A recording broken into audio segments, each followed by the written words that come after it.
بسم اللہ الرحمن الرحیم۔ السلام علیکم ورحمۃ اللہ وبرکاتہ۔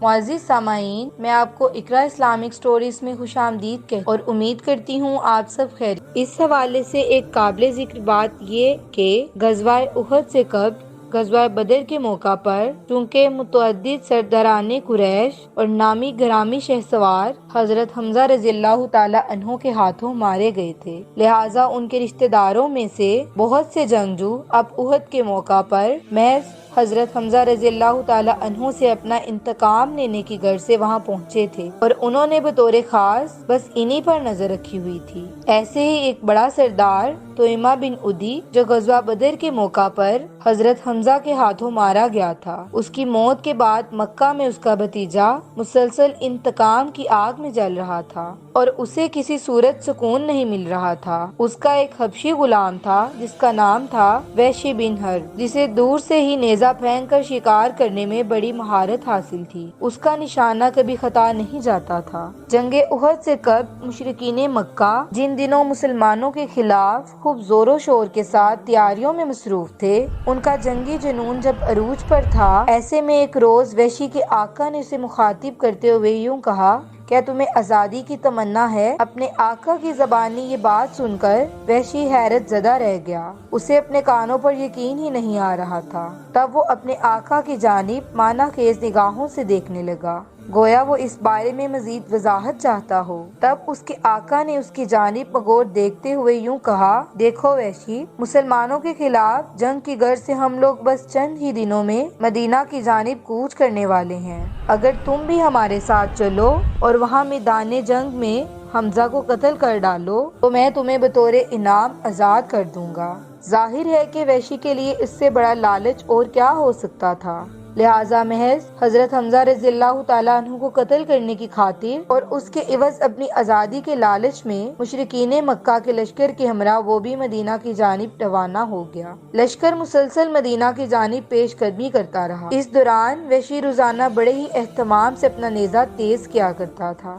اس کا تیز دھار اور چمکدار نیزہ دھوپ میں خوب چمکتا ہوا دور سے ہی نظر آیا کرتا تھا، جسے دیکھ کر بڑے بڑے سرداران قریش اس کی خوب حوصلہ افزائی کیا کرتے تھے۔ اسی کیفیت میں وحشی مشرکین مکہ کے لشکر کے ہمراہ وہاں پہنچا تھا اور احد کے میدان میں اس نے حضرت حمزہ رضی اللہ تعالی عنہ کو تلاش کیا اور پھر مسلسل انہی پر نگاہ مرکوز کیے رکھی اور مسلسل ان کے تعاقب میں رہا۔ حضرت حمزہ رضی اللہ تعالی عنہ اس موقع پر جس بے جگری سے لڑ رہے تھے، اس پر یہ وحشی بار بار نظر اٹھتا، اس کے سراپا پر عجیب سا خوف طاری ہونے لگتا۔ اتنی ہمت وہ کہاں سے لاتا کہ ان کے قریب جا کر وار کرے، اور دور سے وار کرنے کا کوئی مناسب موقع نہیں مل رہا تھا۔ اسی دوران مشرکین مکہ کے نامور بہادروں میں سے سبا بن عبد العزی نامی ایک شخص کی نظر حضرت حمزہ رضی اللہ تعالی عنہ پر پڑی۔ اس نے جب انہیں دونوں ہاتھوں میں تلوار لیے ہوئے اس قدر بہادری و بے جگری کے ساتھ لڑتے دیکھا تو انہیں مخاطب کرتے ہوئے چلایا،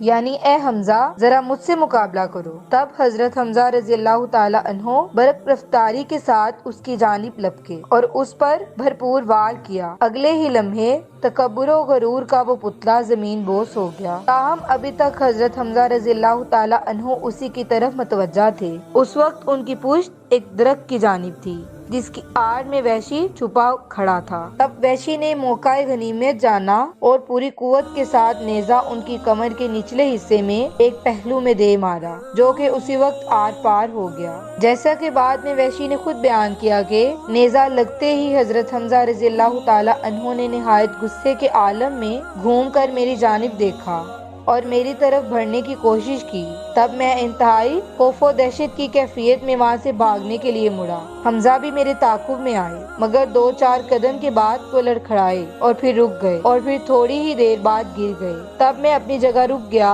اور کچھ دیر رکا ہی رہا، اور جب خوب یقین ہو گیا کہ اب ان کی جان نکل چکی ہے، تب میں نے آگے بڑھ کر ان کے جسم میں پیوست اپنا نیزہ نکالا اور وہاں سے چلتا بنا، کیونکہ مجھے اب اور کوئی غرض نہیں تھی۔ میرا مقصد پورا ہو چکا تھا۔ میں امید کرتی ہوں میری آج کی ویڈیو آپ کو پسند آئی ہوگی اور آپ نے ضرور اس سے کوئی نہ کوئی سبق حاصل کیا ہوگا۔ اگر آپ کو میری ویڈیو پسند آئی ہے تو میرے چینل کو لائک، سبسکرائب اور شیئر ضرور کریں۔ ساتھ ساتھ بیل آئیکن کا بٹن دبانا مت بھولیں تاکہ میری ہر نئی آنے والی ویڈیو کا نوٹیفیکیشن آپ کو آپ کی اسکرین پر مل سکے۔ اللہ حافظ۔